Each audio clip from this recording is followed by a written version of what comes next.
Agora eu vou conversar com a doutora Flávia Oliveira, pediatra e neomatologista. Neonatologista. Neo, É. boa tarde.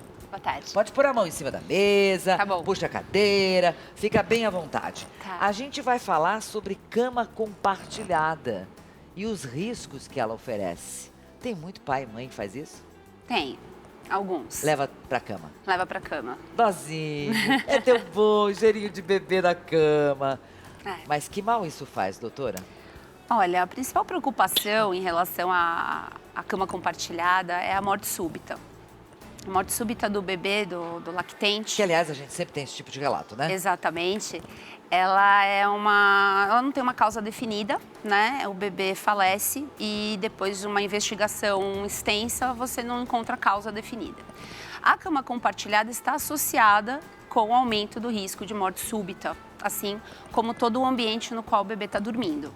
Essa morte súbita se dá por sufocamento? Não necessariamente, né? Não necessariamente existe o sufocamento, mas pode sim, dependendo de como está o ambiente que a criança dorme. De todas as causas de morte súbita, as mais comuns são relacionadas ao ambiente do sono. E aí vem a questão da cama compartilhada. Porque sufocamento se dá por conta de um braço que caiu. Pode ser um braço, pode ser o próprio corpo, pode ser um travesseiro, um edredom, um bichinho de pelúcia que está do berço. A questão toda, Olga, é que assim, o berço ele tem que estar o mais limpo possível, ou seja, não pode ter aqueles protetores de berço fofos, não pode ter o edredom solto, não pode ter nada. Se os pais optam por fazer cama compartilhada, teoricamente a cama deles deveria ser igual ao berço. Então também não deveria ter travesseiro, nem edredom, nem nada. Nem eles. Só que quando eu falo isso no consultório, ninguém topa mais. A maioria desanima um pouco, porque eu falo, bom, se você quer fazer cama compartilhada, vai ter que ser um ambiente tão seguro quanto o berço. E alguns desistem, mas eu sei que tem outros que não. Mas é muito controverso isso. Pelo documento da Sociedade Brasileira de Pediatria e da Academia Americana de Pediatria, é contraindicado a cama compartilhada. E essa cama compartilhada, geralmente, ela vai até que idade da criança? Tem gente que vai muitos anos, né? Depende muito da relação familiar e da estrutura familiar.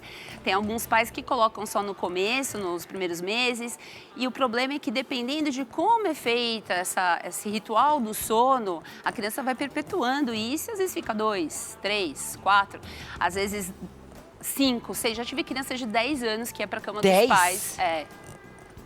Porque tinha medo, aí que medo do quê? Não sei. Então, assim, o sono, ele é muito... O começo do sono do bebê, ele não é tão natural. A gente não nasce com essa capacidade de dormir sozinho. Então, depende muito do ambiente que o bebê está inserido.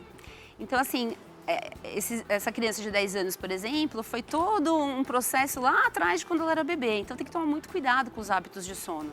Pois é, mas aí o pai e a mãe dizem assim, vai ficar mais um pouquinho, ou então tira, vai pro seu quarto, espera a criança dormir e depois sai sorrateiramente e deixa a criança sozinha. Ela acorda e grita e berra e vem pra cama da mãe. Exato. Como é que faz esse desmame, doutora? Putz, é difícil, viu?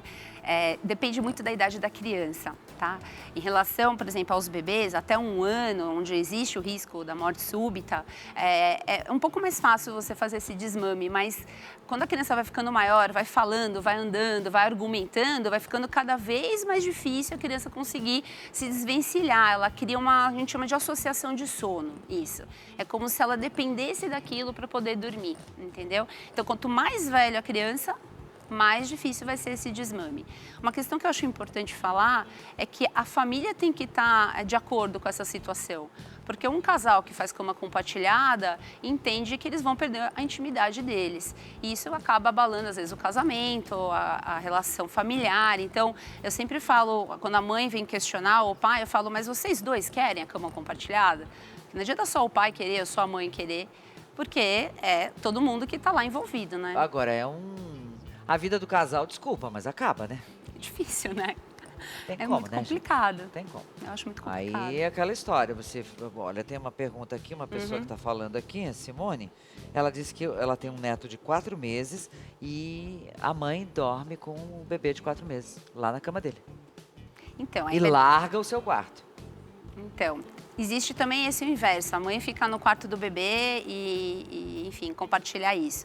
Aqui no Brasil não existe uma recomendação formal, Mas o que é recomendado também pela Academia Americana e a Sociedade Brasileira é que até o 6º mês seria interessante compartilhar o quarto que a criança dorme. Só até o 6º mês? Do 6º mês... Bercinho do lado da cama do casal. Lado, existe até uns berços que você acopla do lado. E, ou seja, a criança está no ambiente dela, ela não está junto com a mãe. Porque a mãe que está amamentando está cansada. A gente é humano. Você pode ficar cansado e debruçar em cima da criança. Você pode sufocar, realmente, é o que você falou. Agora, com esse, chama co-sleeping, né? Um berço que fica do lado. A criança está longe. E realmente, você compartilhar o mesmo quarto, você consegue ter um pouco mais de agilidade para amamentar. Você está mais cansado, é mais fácil. Você consegue entender os barulhinhos que seu bebê faz. Eu deixei meus 2 filhos, eu tenho 2 filhos, um de 9 e um de 6. E até por volta do 4º e 5º mês, eles dormiram num berço, no Moisés, do lado da minha cama.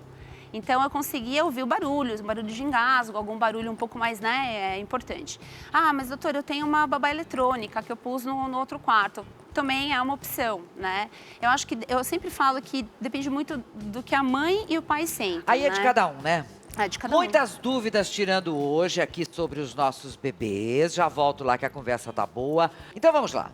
Até 6 meses é um bom tempo para tirar esse bebê do quarto e colocá-lo sozinho no seu quarto, no seu berço. Essa mãe vai dizer, mas aí eu tenho que levantar sei lá quantas vezes por noite. Ter filho dá trabalho, né, doutora? Dá, é o maior trabalho que a gente tem na vida. Com certeza. Eu acho que durante a vida você tem várias funções, mas criar uma criança para levar para o mundo acho que é o mais complexo. E no começo dá muito trabalho mesmo. É a questão de levantar, né, de amamentar, por isso que os 6 meses primeiros são os mais difíceis mesmo, que ela vai ter que acordar mais vezes. Depois do 6º mês, a criança começa a esticar um pouco mais à noite, não vai ter tanta demanda assim da mãe, e aí fica um pouco mais fácil do sono engrenar e, enfim, a coisa ir para frente. Bom, primeiro que a gente já sabe que a doutora falou aqui, a doutora Flávia, que não é saudável, né? Você pode esmagar esse bebê, pode provocar a morte dessa criança, então, e é uma questão de segundo, né? É muito rápido. É muito rápido. E tem a ver também, 85% dos casos de morte súbita estão relacionados com cama compartilhada ou posição que o bebê está dormindo, que é a posição correta é de barriga para cima, não é de bruços nem de lado. E nem de lado. Então, os que morrem ou estavam de bruços ou estava cama compartilhada. Com cama compartilhada. A maioria dos 85% e que índice nós dos temos, casos. Hein, doutora Flávia? A gente não tem índice no Brasil, não existem dados, exatamente pela essa questão do diagnóstico. O diagnóstico tem que ser feito depois de uma autópsia. Então, eu acredito muito que, por sermos um país latino, enfim, que tenha uma emoção maior, muitas vezes é colocado no atestado de óbito sufocamento, engasgo, e não é feita autópsia. Então, você não tem como falar em morte súbita se não fizer um estudo detalhado da criança. Nos Estados Unidos e na Europa, os dados são um pouco mais firmes. Nos Estados Unidos, a morte súbita é a 3ª causa maior de morte infantil.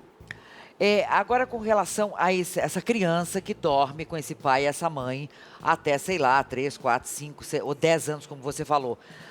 Vamos lá, emocionalmente, psicologicamente, o que vai acontecer com a mente dessa criança? Depende. Tem algo que vai interferir na própria sexualidade dela? Enfim. Eu acho que na sexualidade não, né? Depende muito de como isso for feito e for conversado.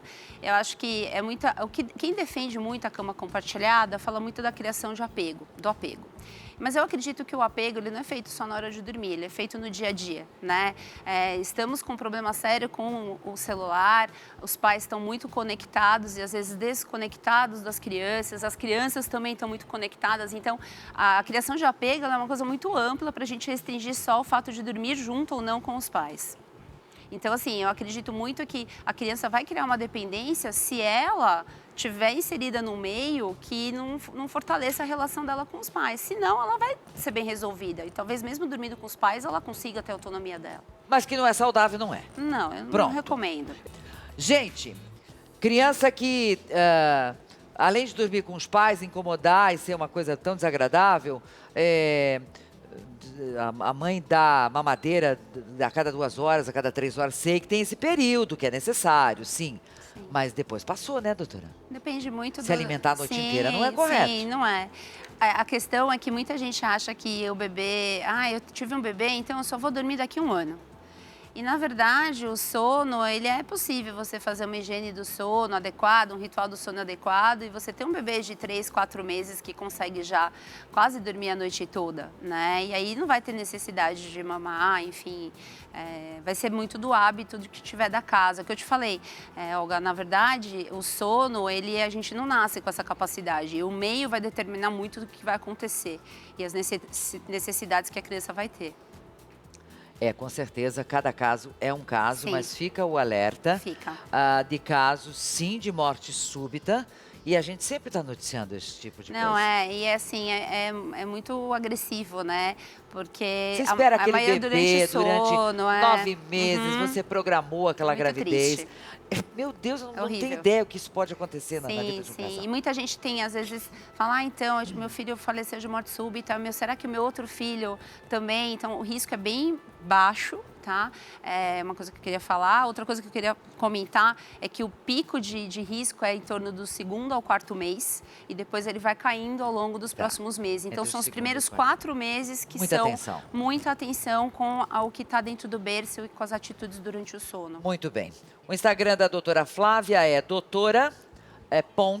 Flávia Pediatra. Se alguém tiver alguma dúvida, quiser Entra lá que mandar ela no direct, responde. pode mandar. Tá bom, minha linda. Obrigada, viu? Muito obrigada. Uma boa Obrigada, tarde para obrigada. você. Então, cuida aí da criançada.